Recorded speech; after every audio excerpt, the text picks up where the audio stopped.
first of all, really, really pleased with the performance on Friday. We played very well. Uh, the disappointing part was that we had game time. Excuse me. We had moments where we should have put the game away earlier, and because we didn't execute, you allow if you allow good teams to stay in the game, they can punish you sometimes. So we had a chance um, early in the game to make it 1-0. Then we scored. The kid that missed that one, Gabe, came and scored a really nice goal, and then we scored another goal kind of right before half. And we were playing very well. And then we had a chance with Zach, maybe about 58th minute, chipped the goalkeeper, thought was going in, kind of bounced wide. We had a couple other chances, to go 3 or 4. The game's done and dusted, stuff like that. Disappointment was didn't manage the game the second half as well as we should. Uh, got caught defending too deep. Fatigue was a little bit of a factor. Altitude was a bit of a factor. But played very well there, and Regis very good credit. They're a good team. So, and on Sunday they tied Midwestern 1-1.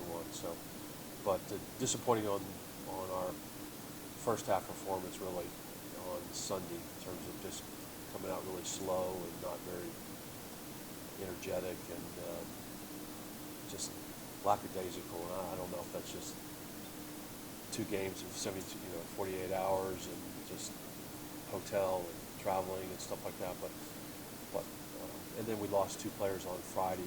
Goalkeeper Luke Southington with a concussion, and then DJ basically they just physically kicked him out of the game. But just every time you beat somebody, their answer to defending was to bring him down. And the refereeing was very soft, no yellows or anything like this, to stop that stuff and protect the players, which was disappointing. So, and then in both games too, they proceeded to really kick the crap out of Mateo as well. And as I told him at halftime on Sunday, I said, Mateo, you're not new to the region anymore. You're on every scouting report, so you've got to get used to it. You're going to get beat up and kicked around a little bit. You got to play a little bit faster and quicker and stuff. So, but anyway, so we'll be watching tape all morning and doing laundry and doing all that fun stuff that nobody sees, and then get ready to go to Eastern on Thursday. How did you guys get home today? About midnight. You talked about coming out slow. What's the message for the team this week going into those games? Well, the message will be, first of all, be focused on all the positive things that we did, and because there was a lot of good stuff, really. Second of all was again the next message was we're going to have to raise the level of our intensity and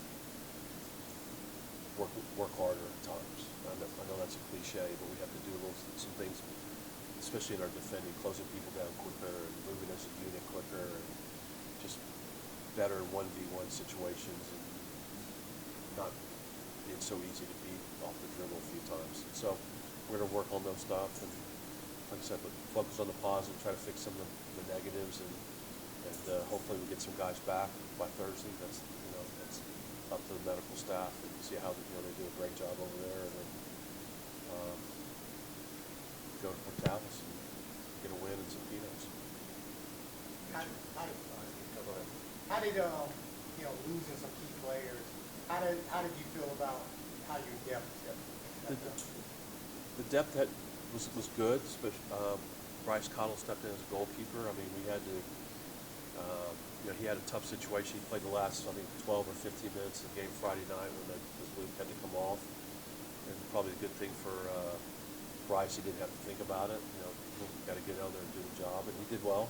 And he played well on Sunday. I mean, the 2 goals we gave up were not his fault or had anything to deal with the way it led up to the goal. He was pretty solid, did a good job.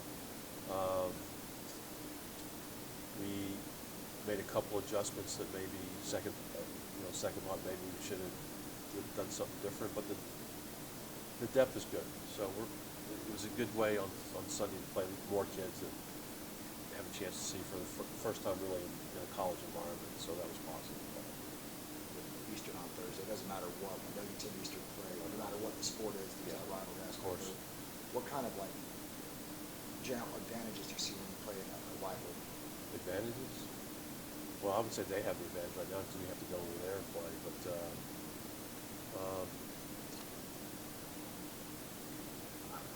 I don't know about advantage. I'm just going to go try to line up and play and do the best we can. And I think the biggest thing is to try to improve. You know, if we want to try to improve each half as we move forward, that's, to me, that's the critical thing, is we're improving, creating better things on the attack, minimizing and getting better in defending. You know, if we can do that, then we have a great chance of winning. Back home on Sunday for your first home game. Yep. After 3 on the road. We have very good Fort Lewis. Yes, team. they're good. It's kind of a challenge to play for them. Well, I haven't seen them yet. I mean, I saw them up close last year. They were a very physical team, very well organized. I suspect to be more the same. You know, the good news is we have to play them.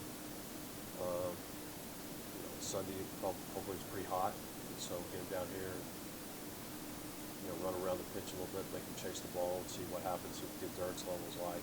It'll be warm. So I think we have them, given them all tickets to the club for the football game upstairs, so they could go up there and maybe misbehave or something. No, just joking. No. Just, they'll be a good team. So it'll be a tough one for us, and it'll be good though. But we have to play those teams up, you know, to get better. You talked about team needing more intensity. When you talk about intensity, are you speaking about being more aggressive, or talk a little bit about how you bring more intensity to the field? When we talk about intensity, is just doing things quicker, doing things faster, being more proactive instead of reactive. Watching the game on Sunday on tape, it was too much reactive instead of anticipation and doing those things. Trusting the reads and trusting your first gut has to be a priority. Some of the intensity has to be, you know, internal from the player's perspective. Those are things that we can't control all the time.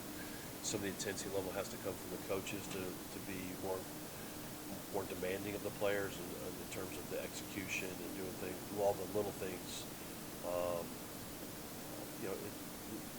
These are college soccer players; they're not professional players, so they're not going to get the time and space as you do sometimes at the pro level because of the respect they have for each other and stuff like that. So a lot of times you see that